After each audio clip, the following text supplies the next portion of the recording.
할렐루야. 새롭게 시작하는 목장을 축복합니다.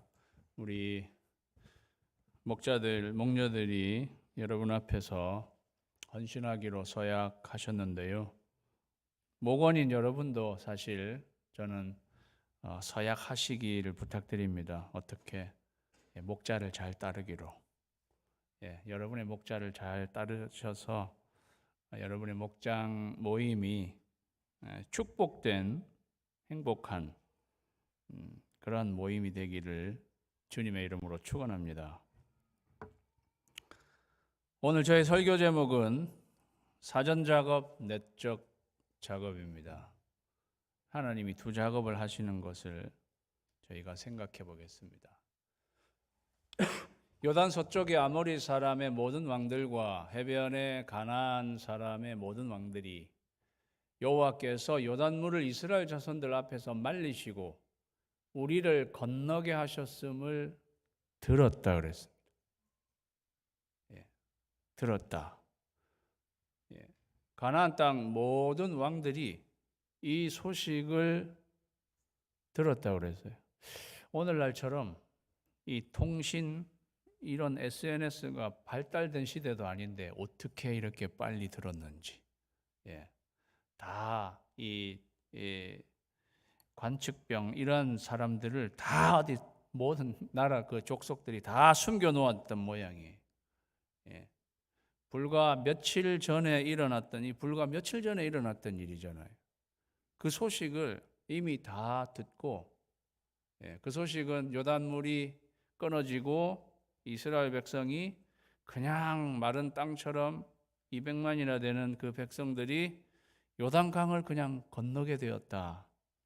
그 소식을 들었을 때에 그들은 마음이 녹았고 그 이스라엘 자손들 때문에 정신을 잃게 되었습니다. 그들은 패닉 상태에 빠지게 되었습니다. 정신 마비가 거의 오게 되었습니다. 그래서 굉장한 두려움에 떨게 되었습니다. 심리전으로 따지면요, 이건 심리전에서 이미 승부가 난 게임이 되었습니다. 이렇게 벌벌 떨고 있으니, 그죠? 이쪽에 있는 이스라엘 백성 입장에서는 아주 그냥 선점을 이미 차지한 것이나 마찬가지입니다. 그들은 벌벌 떨고 있었습니다. 누가 이렇게 이들로 하여금 벌벌 떨게 만들었을까요? 누가? 하나님께서 사전에 작업하신 것입니다. 하나님이 사전 작업을 하신 거예요. 하나님은 출애굽기 23장 27절에서 내가 내 위엄을 내 앞서 보내어 내가 이를 곳에 모든 백성을 물리치고 내 모든 원수들이 내게 등을 돌려 도망하게 할 것이다 라고 분명하게 말씀하셨습니다. 내가 내 위엄을, 여기 위엄을이라고 나와 있는 말은요, 사실 영어 단어의 테러예요. 공포를 이해해요. 하나님이 두려움이라는 것을 가나안 그 왕들과 가나안 백성에게 먼저 보냈다는 거죠. 사전에 내 앞서 너희들이 그 땅 들어가기 전에 하나님이 두려움이라는 것을 그들에게 먼저 보내가지고 내가 벌벌 떨게 만들어주겠다. 하나님이 사전에 작업하신 거죠. 다 같이 읽습니다. 시작. 하나님은 사전에 작업하신다. 사랑하는 여러분, 하나님 사전에 이렇게 작업하세요. 그러니까 너희들이 지레 겁먹을 게 없다 하는 거죠.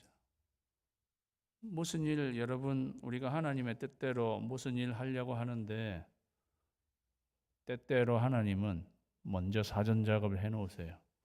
그러니까 겁먹지 말고 가라는 것입니다.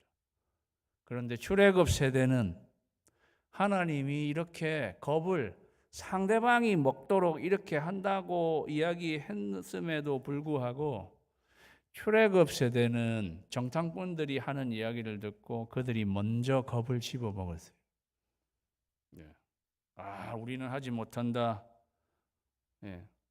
그래서 차라리 우리는 애굽에서 죽었거나 광야에서 죽었으면 좋았을 걸, 이런 말을 내뱉었어요. 사람이 겁을 먼저 먹으면 죽겠다는 말이 나옵니다. 여러분, 죽겠다는 말이 입에서 나오면 그건 여러분이 겁을 잔뜩 씹어 먹었다는 소리입니다. 근데 하나님이 겁을 이스라엘 백성에게 주시겠다고 한 게 아니었거든요. 상대방에게 겁을 주겠다고 했는데 왜 출애굽 세대는 하나님이 주시지도 않은 겁을 먼저 집어 먹었는지. 그래서 애굽에서 죽겠다는 말을 그렇게 내뱉으니까 결국 그들은 광야에서 뱅뱅 돌다가 죽고 말았습니다. 하나님의 사전 작업을 믿지 않았습니다.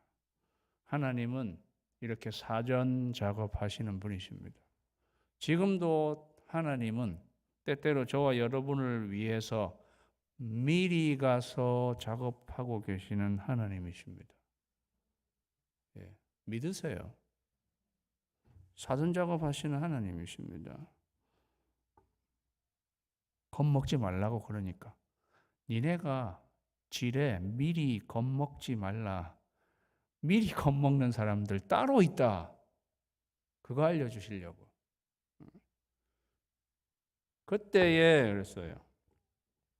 그 가나안 사람들이 잔뜩 겁을 집어먹고 부들부들 떨고 있을 때에 여호와께서 여호수아에게 말씀하셨습니다. 예. 너는 부싯돌로 칼을 만들어 이스라엘 자손들에게 다시 할례를 행하라. 굉장히 엉뚱한 말씀이 나오는 것을 보게 됩니다.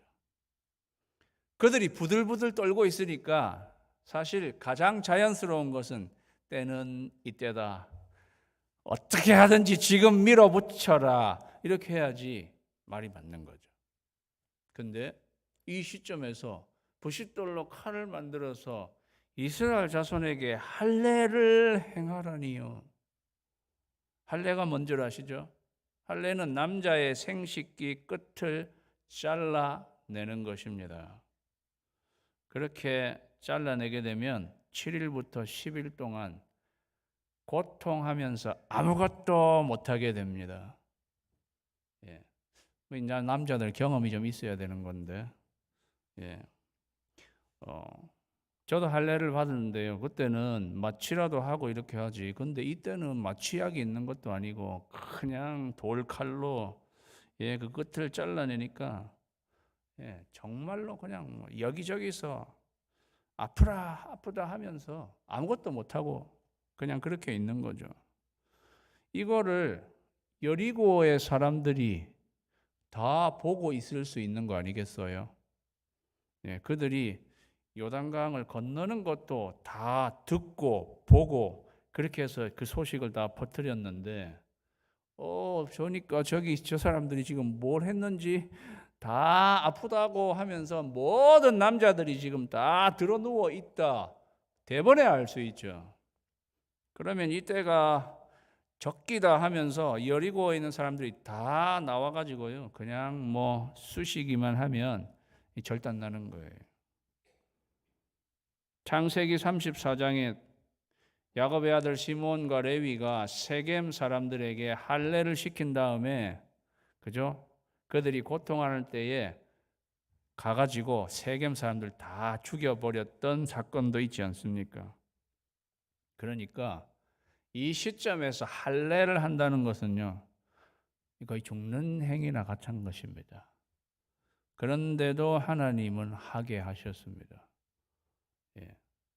그럴 때는 하나님은 꼭 이 광야 이 세대에 꼭 하셔야 하는 작업이었다는 것을 알려주는 거죠, 우리에게. 이 작업은 꼭 해야 되는 작업이다.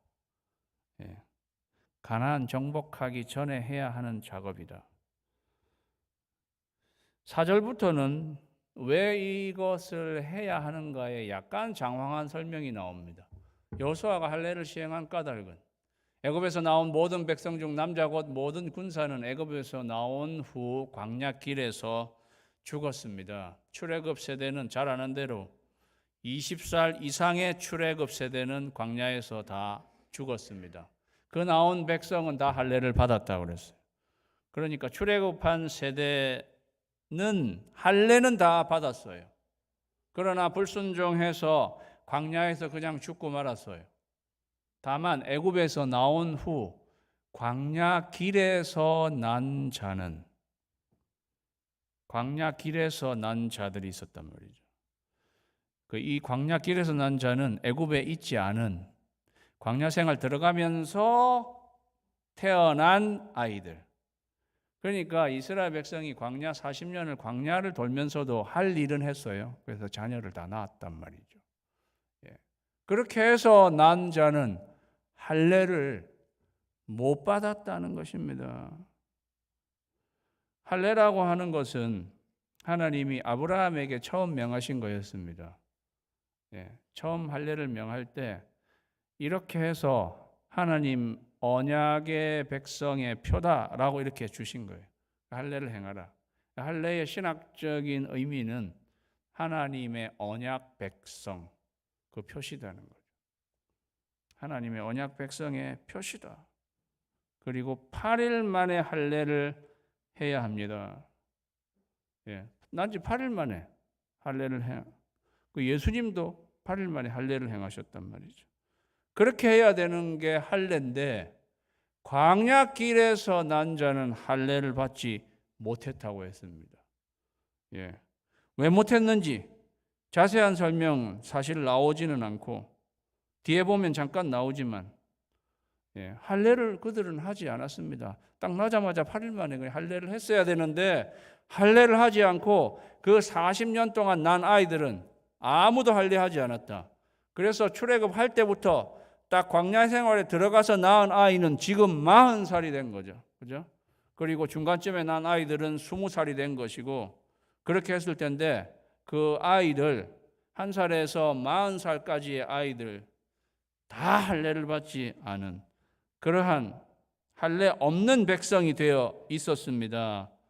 할례가 없다는 것은 이스라엘 백성들은 야곱의 아들들이 그들에게 말하되 우리는 그리하지 못하겠노라. 할례 받지 아니한 사람에게 우리 누이를 줄 수 없노니 이는 우리의 수치다.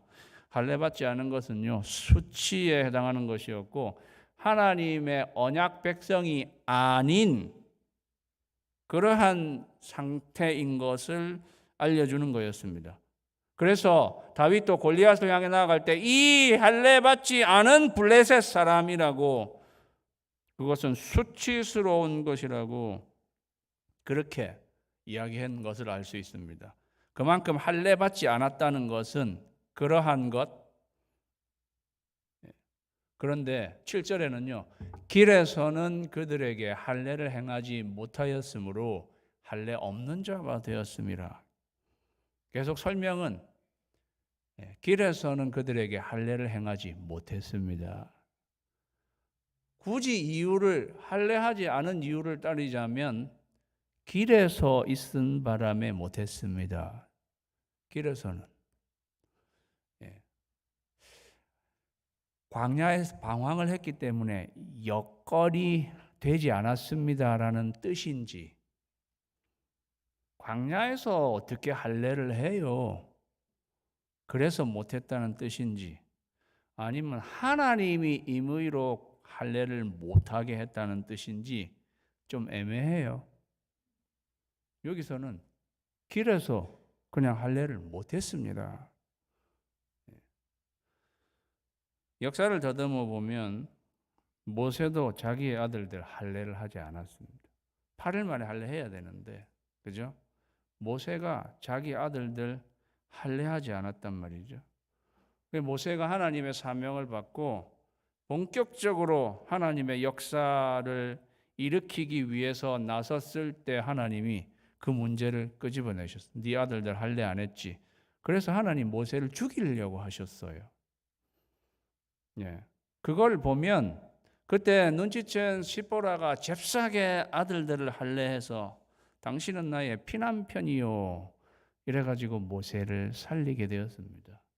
모세는 시보라가 아니면 죽을 뻔했습니다. 그런 걸 보면 모세는 임의로 자기 아들들 할례를 안 한 것 같습니다. 자기 와이프가 말렸을지 모르죠. 아니 이거 아이들에게 왜 그런 칼을 그렇게 들려고 해? 예. 자기 아내는 또 이방 여인이었기 때문에 거기에 생소했을 수도 있습니다. 그러니까 그럼 하지 말까? 예. 그렇게 해서 안 했는지. 하여간 모세도 그렇게 할례하지 않았는데 하나님이 본격적으로 역사하시려고 하는 시점에서는 하나님께서 아들들의 할례 문제를 딱 가지고 나오신 것을 보게 됩니다. 제가 이 할례와 관련해서 성경에 나온 이야기를 이렇게 추적해 보면 지금 이 가나안 정복을 앞둔 이스라엘 백성도 이제 하나님이 본격적으로 역사하시려고 하는 그 시점 앞에 와 있습니다. 그 시점 앞에서 하나님이 할례 문제를 꺼내시면서 할례를 행하라. 하나님의 역사도요, 다 똑같지 않다. 하나님의 역사도 갈수록 심화됩니다. 이렇게 생각해 보죠. 왜 그랬으면 가나안 요단강 건너기 전에 할례를 하지. 그럼 훨씬 낫지 않았을까요?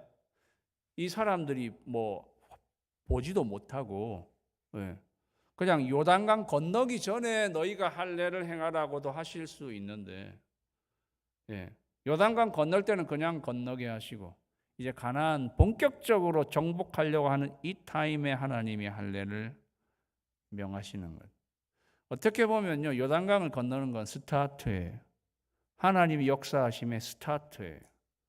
그런데 가나안을 정복하는 건 이제 하나님이 본격적으로 역사하시는 것입니다. 하나님이 본격적으로 역사하시는 직전에 하나님은 할례의 문제를 이야기하면서 할례를 행하라고 하신다는 거예요. 하나님이 아브라함 불러서 아브라함에게 할례를 명할 때도 아브라함의 99세 때에 명하셨습니다.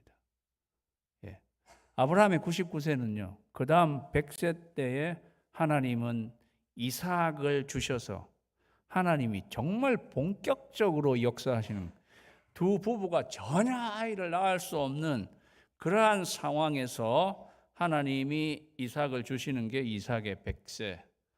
그 전에 99세 때 할례를 명하라.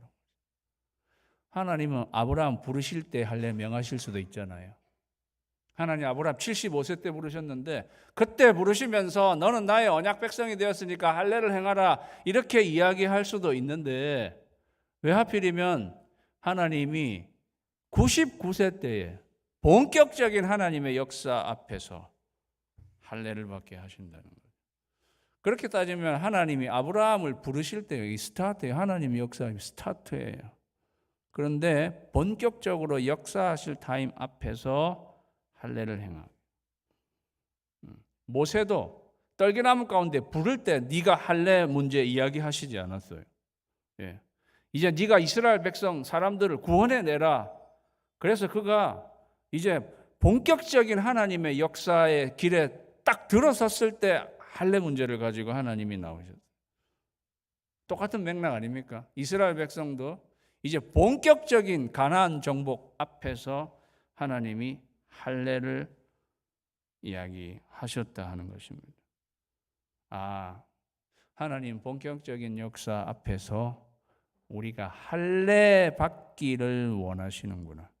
그 작업을 해야 한다는 것을 말씀해 주시는 거구나.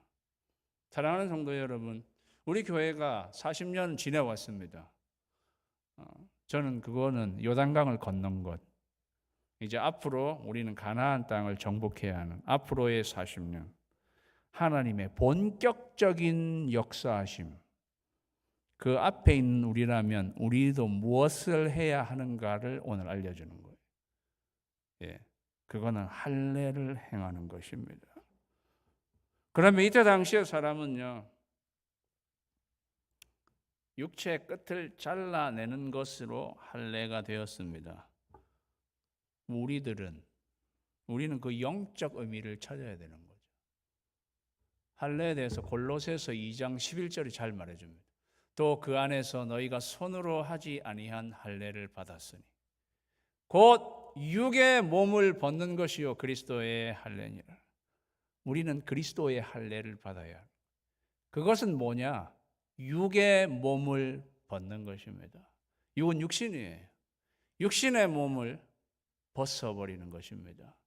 할례의 용어로 연결해서 생각하면 할례라는 말은요 히브리어 무울이에요. 무울은 끊어내다예요. 그러니까 실제로 할례할 때 생식기의 끝을 끊어 잘라내는 것입니다. 그렇게 생각하면 육의 몸을 벗는 것, 육신을 잘라내는 것이다. 여러분 그렇다고 무슨 이 몸 바디를 잘라내는 걸 말하는 게 아니고요. 여기서 말하는 육신, 육의 몸, 육신을 제일 잘 설명한 것은 이것입니다. 영어로 육신을 가장 잘 표현한 여러분이 성경에 육신 혹은 육체 혹은 육이라고 나오는 말, 우리 그냥 물리적인 바디가 아니라 육신이라고 이렇게 나온 말의 의미는요, old and sinful nature, self-centered way. 죄된 옛 본성과 자기 중심적 방식. 이게 육신이에요. 다 있습니다, 우리에게. 제가 이거 일일이 열거하지 않아도 우리에게 죄된 옛 본성과 자기 중심적 방식이 있단 말이에요. 그거를 한 번은 끊어내야 된다는, 그게 할례? 끊어내야 된다는 거예요. 육신의 소욕을 끊어내는 것입니다. 그게 할례예요. 그게 어떤 작업이냐? 다 같이 읽겠습니다. 시작. 하나님은 내적 작업하신다. 맞지 않습니까? 하나님 내적 작업하셔야 되는 거예요. 여러분 마음의 할례를 하신 적 있나요? 하나님 내적 작업을 나에게 하셔. 우리는 청춘 남녀가 데이트할 때 작업 들어간다 이런 이야기 뭐 하잖아요. 진짜 필요한 건 하나님이 작업 들어오시는 거예요. 정말로 필요한 것. 나에게 내적 작업이 들어오시는 것입니다. 왜?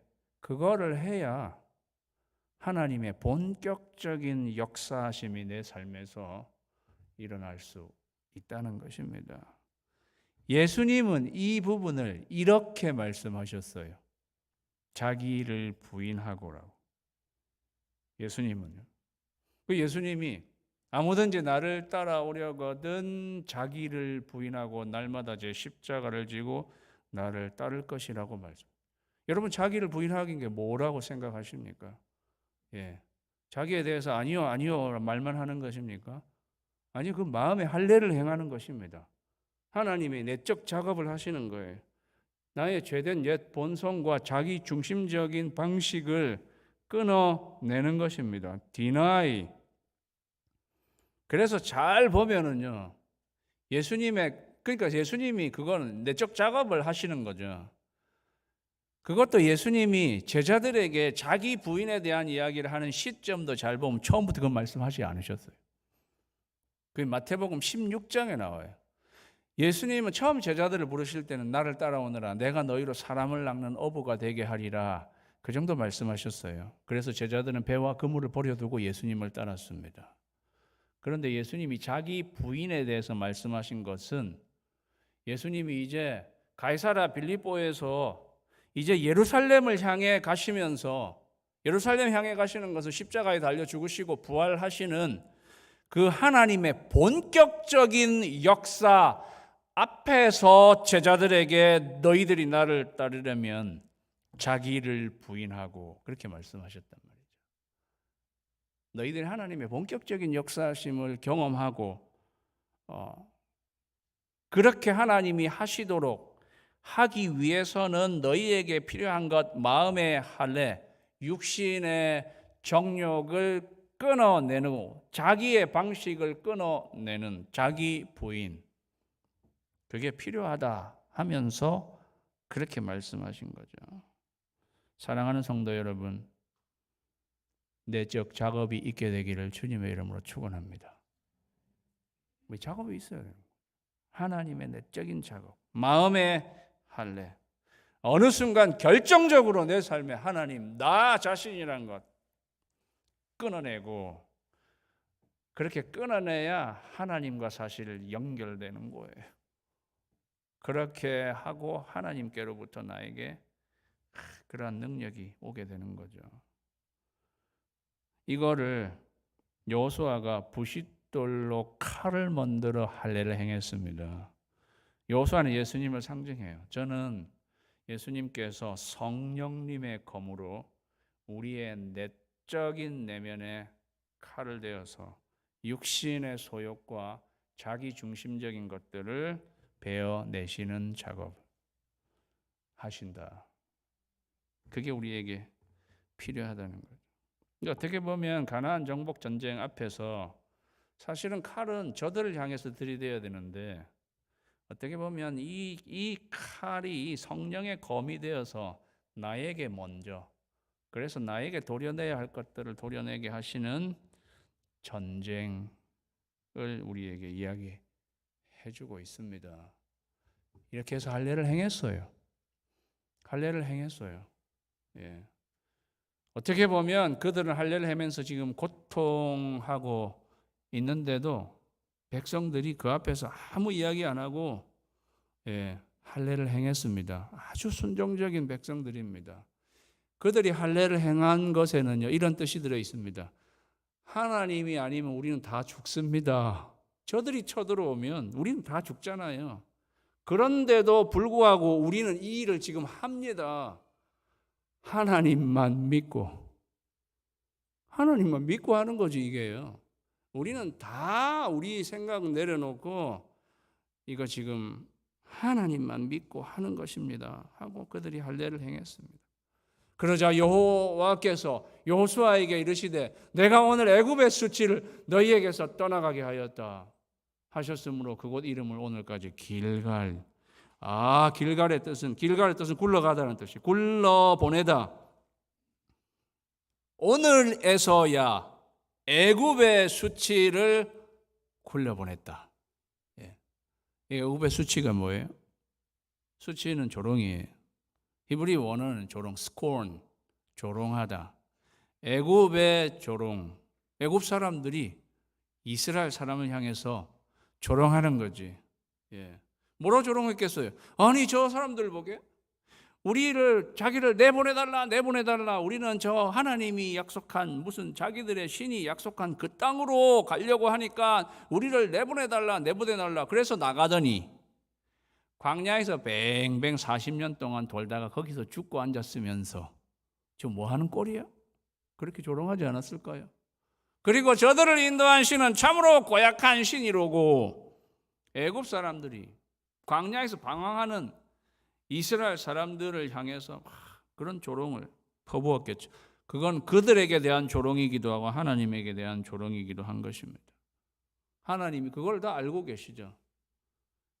너희가 오늘 할례를 행하는 순간 나와 다시 언약을 맺은 백성이 되고, 이제 더 이상 애굽 사람의 수치는 더 이상 떠나가게 만들고, 이제야 본격적으로 정말 하나님이 약속하신 가나안 땅에 들어가게 되는 민족이 된 것이다. 그래서 애굽의 수치가 떠나가는 것은요, 광야 생활의 청산이기도 한 것입니다.